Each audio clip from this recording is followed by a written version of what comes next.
Почитувана македонска јавност, македонски народе, граѓани на Македонија, памтете си го ова чувство кое што го имате сега, памтете го и памтете ги чувствата кои што ги измат изминативе месеци, затоа што доаѓа моментот кога нова наакана, ненародна, антимакедонска власт треба жестоко да и се врати. Треба да и се врати преку гласачка кутија, треба да се врати преку политички процес и треба да биде жестоко казнета за сето она што и го приредува на Македонија. На Македонија се приредува на дневна основа национално понижување, на Македонија се приредува на дневна основа корупција и плячкосување, на Македонија се случуваат процеси кои што ги немаме видено со години, децении, а јас би рекол и векови. Почитувана македонска јавност, додавме до тоа да една ненародна влада, без подршка од народ, без гласови од луѓе, прогонува луѓе затоа што рекле Македонија. И затоа што позади себе имале надпис Македонија. Толку ниско паднавте, дами и господа, од Социјалдемократскиот сојуз на Северна Македонија, ако така предпочитате, ако сте толку влюбени во тоа име, ако толку многу ви ласка и ако толку жестоко сакате да ја казните Рашела Мизрахи. Почитувани присутни, да ве прашам нешто, вие што сте членови на Централниот одбор на СДСМ.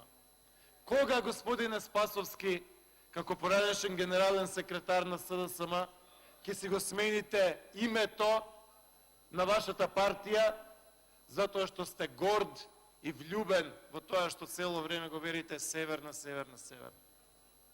Кога ќе станете Социјалдемократски сојуз на Северна Македонија, или социјалдемократи на Северна Македонија, или кога ќе ги направите статутарните измени? Ајде, постапете. Доставете ги предлозите.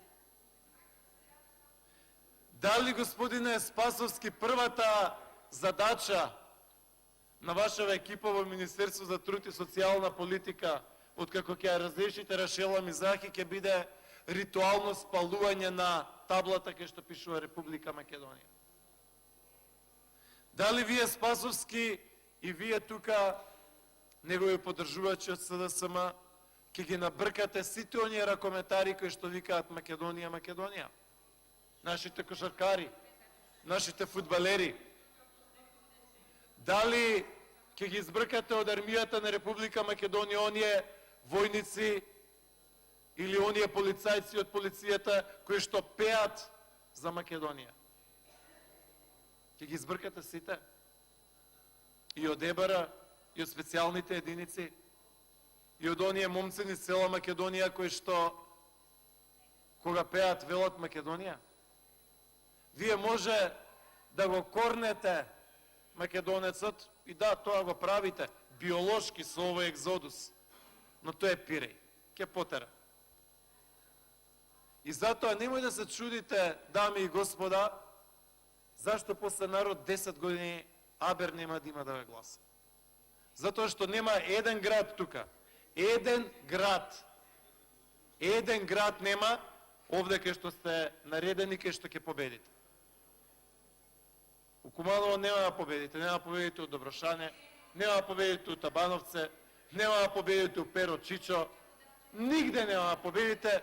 Можда ќе имате една-две населби во ред, легитимно е, ама нема да го поразите Слободарско Куманово. Нема да победите во Берово. Нема да победите, еве тука е и Милевка во Радовиш. Нема да победите у Делчево кај Мира Дизел. Нема да победите во аеродром, 5000 ќе изгубите. И тоа ве боли вас. Нема да победите во Кавадарци, Ветијане.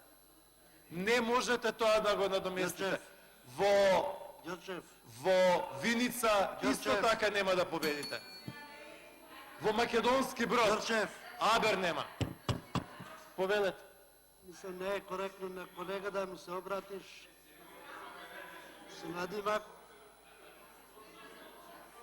Ме опоменувате стално. Секој од нас има свое име и презиме. Укажувам дека не е во ред. Сакате уште да набројувам. Во Македонски Брод нема да имате никаков резултат. Во Неготино нема да излезете на площад. У 9 саат ќе излезат луѓето. Значи, почитувани присутни, во Велес, каде ќе победите во Велес? А зашто мислите дека ќе победите во Струмица? Затоа ја тргате Рашела Мизрахи. За да плаќате, за да подплатувате и да уценувате. Со социјална помош, со пари, со едно, со друго, со 300 комбинации. Така што, дами и господа, без разлика дали вас ви останали уште 57 дена, дали ќе ќарите или ќе подсоберете уште некој ден, па нека биде и месец дена, нека биде и 2 месеци. Джабе.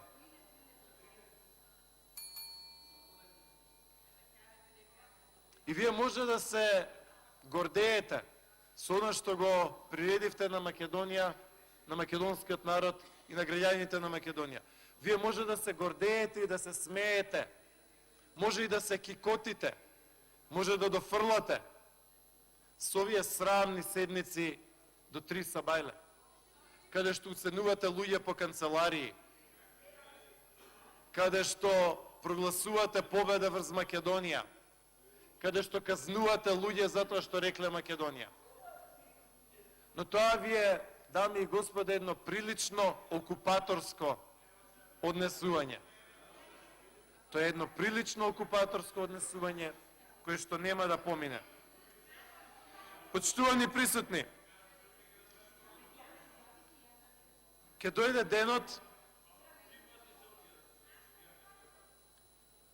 денот кога ќе се срамите од ова. Дали тоа ќе биде за 5 години, 10 години, 20 години, па ќе велите тешко ни беше, па не беше во ред и така натаму. Да, ќе дојде денот кога ќе треба да се подлече линијата, кога ќе треба на 60, 70, 80 години да ги средиме сметките со себе си, со своите потомци, со Господ, со околината и со сите останати, и ќе остане запишано дека Оливер Спасовски од Куманово, социјалдемократ, дете на СДСМ, како технички премиер, казнил министер во македонска влада, во македонска држава, затоа што имала табла позади себе Македонија. Не е убаво. Не е убаво. Не е убаво. Не само што не е убаво, туку праќа една страшна порака. Дали да каже човек, колеги или неразбрани трговци, праќа една страшна порака, а тоа е дали утре ако некоја наставничка вели на географија Македонија, или на историја ако вели Македонија, дали утре ќе отпуштите? Дали ќе ги отпуштате војниците кои што ќе велат Македонија, полицајците? Дали ќе им забраните на ракометарите? Дали ќе го набркате Кире Лазаров? Дали Стојанче Стоилов? Па да. Дали Борко Ристовски ќе му забраните да настапува за Македонија? Кошаркарите? Ете затоа, почитувани присутни, ќе остане запишано. И треба да остане запишано. Ако сме веќе кај разрешувањата, разрешете си го Курто Дудуш, кој што млати и претепува луѓе. Разрешете си го Никола Димитров. Разрешете си го Зоран Заев, кој што нема скандал, кој што го нема направено. Јас тука со месеци овде говорам дека е нечесен, дека прави страшни работи. Еден пратеник нема, кој што овде рекол, Заеви се поштени. Еден не рекол. Нула, никој. Не се брани. Разрешете си ја Десковска. Побарајте се одговорност за бегањето на Агим Красничи. Побарајте си одговорност за бегањето на убиецот на Мартин Нешковски. Побарајте си одговорност за оној што го утепа Мартин Јанушев, па сега Господ знае каде е. Побарајте си одговорност за оние што ги пуштивте, кои што утепаа 5 деца. А тука кај што сакате сила да покажувате, тука лупате на маса и ќе ја разрешувате Рашела Мизрахи. Горда еврејка од Македонија, која што осети и тоа како антисемитизам. Благодарам. Навистина лошо и неубаво. Благодарам. Костадин Костадинов, реплика. Со секој изминат час.